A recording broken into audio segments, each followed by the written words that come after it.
Hello and welcome to another BWhacker review. Today we are going to be taking a look at NASCAR Authentics Wave 4 for 2021. Honestly, a pretty solid wave. You got some good 2021 primaries as well as a couple 2020 championship cars. This is one of those waves that probably was supposed to come out earlier in the year, more like February or March, but with all the delays, it's not coming out until the end of June, beginning of July.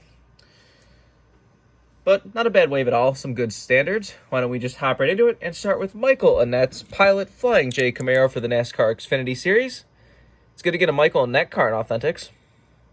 Other than the, Oreo car, because that one's kind of obvious, but getting a primary is pretty nice.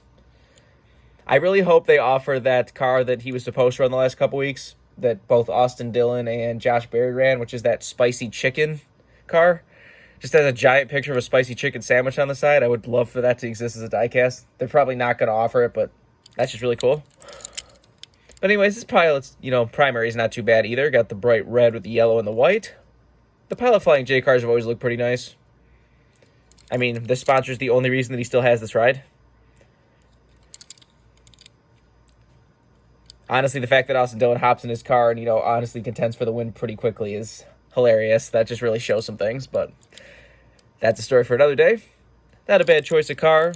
I don't know how popular this is going to be on the pegs, though, because, a lot of people do not like Michael Annette. But anyways, let's go to the next car, which is the other Xfinity car this wave.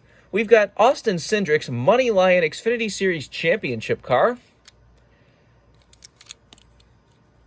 The first time this Money Lion paint scheme has really been produced, because it was canceled last year for both Joey and Brad. This year it's being made as Brad's, also with the Talladega win. And then this is also getting made as a 124.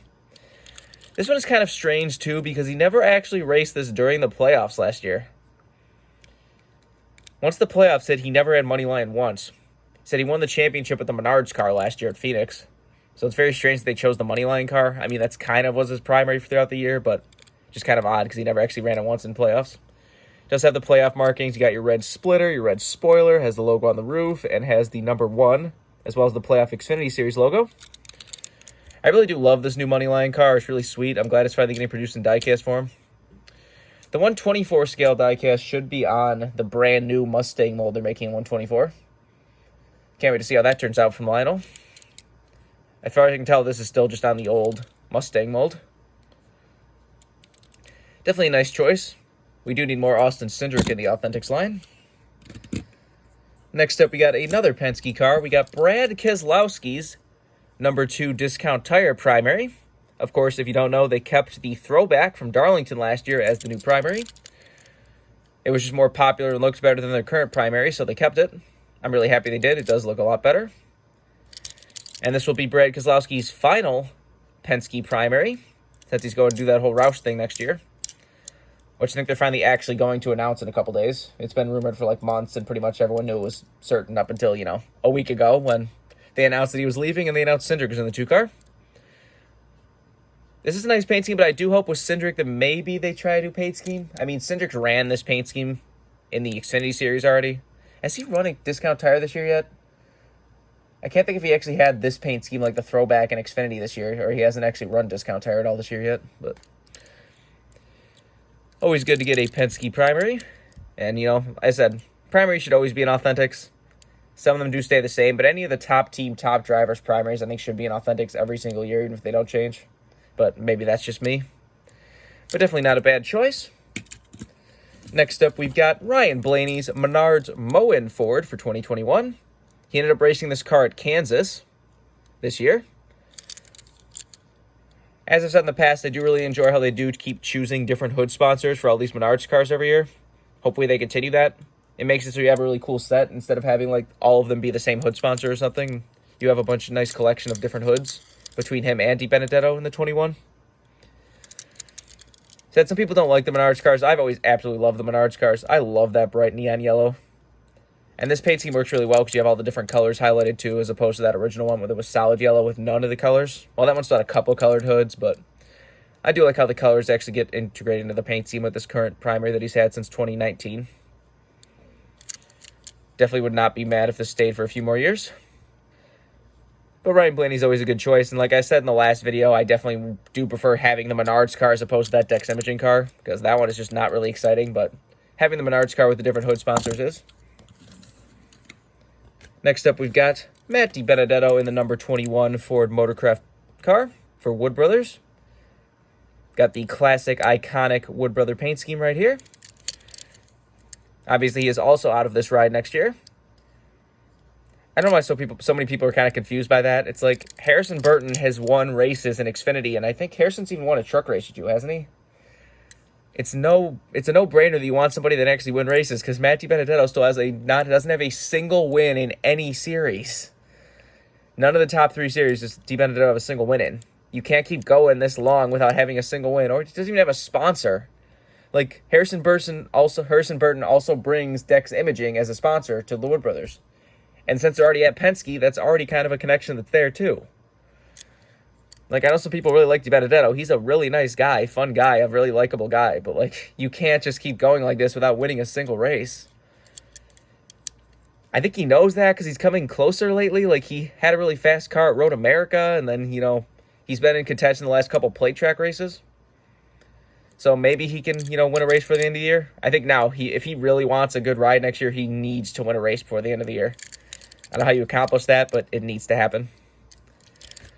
Whatever, let's go on to the next car, which is Chase Briscoe's number 14 High Point Ford for 2021. He brought his same paint scheme over from the Xfinity Series last year, and it is a very nice looking car. Honestly, like everyone's noticed, but Stewart-Haas Racing has been very, very bad this year. They have been abysmal. Like all 3 of the drivers other than Harvick are all like in a pack in like the points positions. They're like 24th through 26th in points or something. Like they are doing awful. Apparently it has something to do with the fact that I guess this area back here where they kind of used to use the cheat trim, I guess NASCAR finally changed something about how they look at that. So clearly whatever Stewart-Haas Racing's advantage was kind of cheating around this area. Because that definitely looks a little suspicious if NASCAR finally fixes something and now suddenly your team is like barely top 20 cars anymore. I don't know how they haven't been able to figure out anything that. I mean, Harvick's had a few good runs this year, come close to winning a couple times, but Stewart-Haas Racing really needs to change something and get better. I really hope they keep their driver lineup, other than Amarola, but I said Chase Briscoe is definitely a very talented young driver, so I really hope they keep him for a few years to kind of, grow him. Don't be one of those teams like, RCR and Hemrick that just like, oh, you're in here for 1 year, you didn't win yet, okay, get out. We want a different driver. Like, you need to build young drivers up. You can't just kick them out after a year or two. These car does have the rookie stripes back there. Chase Briscoe is another very likable guy, but he's proven that he has actually the talent to back that up. He's gotten wins in trucks and a bunch of wins in Xfinity and everything, so hopefully he stays in a ride a little bit longer. Next up, we have another Stewart-Haas Racing car. We got Kevin Harvick's brand new Hunt Brothers Pizza paint scheme for 2021. A little bit more intricate than the last year's design. The old one was just kind of white and green at the bottom. This one's got, spikes and white lines and jagged edges and diamond crystals and all that. I believe Harvick fans believe that this is a cursed car. I guess it's kind of the same thing where, like, Joey Logano and Auto Trader never seems to go too well, but Kevin Harvick has never won a race in Cup and Hunt Brothers yet, I don't believe. This is definitely a cool paint scheme.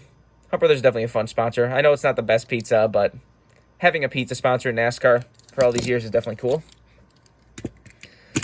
Next up, we've got Kyle Busch's Interstate Batteries Toyota for Joe Gibbs Racing. The same paint scheme as last year's, which I'm really glad they're keeping. If you kept that Zebra for 6-7 years, they better keep this much better paint scheme for just as long. I really wish that they would also do some more special paint schemes, because back in the day, they used to do the all battery center, the gold cars and stuff. They just do nothing anymore. It's just this car and nothing else, except for the occasional throwback to Dale Jarrett's car. Which they are making Ty Gibbs throwback to Dale Jarrett's car with Interstate Batteries this year in Diecast. I wouldn't be surprised if that ends up in Authentics too.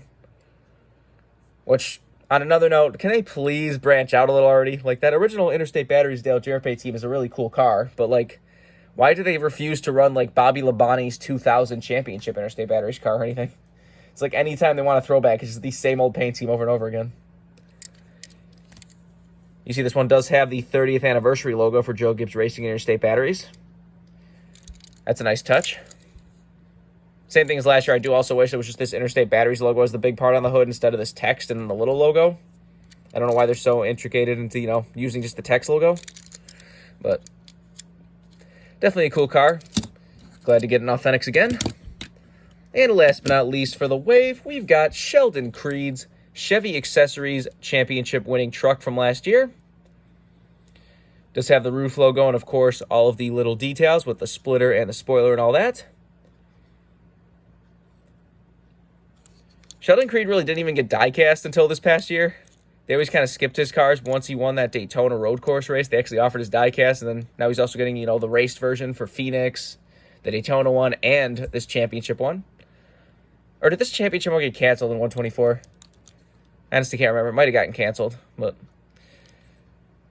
this Chevy Accessories car has just never really done anything for me. It's just kind of, boring. Most of the Chevy Accessory cars have always just kind of been dull to me. They're just kind of white with the black with like that kind of like goldish bronze color. His paint scheme even changed a couple times last year, but it was like so little bit that you couldn't even notice. It was one of those cars that kind of blends together. Like it took me a while to even notice it did change until I saw a picture of one of the older ones compared to the newer one. And now this year, Sheldon Creed's basically completely unsponsored. He's had a few random sponsors, but he's ran plain white cars for chunk of the year, which is definitely kind of concerning that the champion can't even get sponsors. Which, there's another thing I hate about this car. You see this side, the design works with the number slant. Everything works good. You go to this side, and oh, God. That does not look good at all. It goes against the design. You couldn't have, skewed the number the other way. I don't know. But it's also always good to get trucks and, authentics. And it's good to get a truck that isn't another niche truck. Which, thank goodness for Plan B sales and Circle B diecast, because without them, we would have, no 1/64 scale trucks. The fact they actually get all their trucks made in both scales is really nice, because it's the only way we're ever going to get 1/64 scale trucks beyond the occasional championship truck or race version or something. So, like I said, not a bad wave. It's not the most exciting wave, but it has a lot of good primaries and everything. I said it's early enough in the year. Well, it's not early in the year, but it's early enough in the waves of the year that before we can get the really cool stuff with a bunch of different special paint schemes this year. There's a bunch of good ones already this year that they can use. I mean, Kyle Busch alone has 8, 9. He ran a different paint scheme every race for a while there. So he has a bunch of good paint schemes they can use for Authentics this year. Remember, for all of your diecast needs, you can go to CircleBDiecast.com, and if you use the code BWhack, you get free shipping on any order over $20. So go check that out if you need anything. But I think pretty much all there is to say. This has been a review of the NASCAR Authentics Wave 4 for 2021. Hope you enjoyed, and thanks for watching.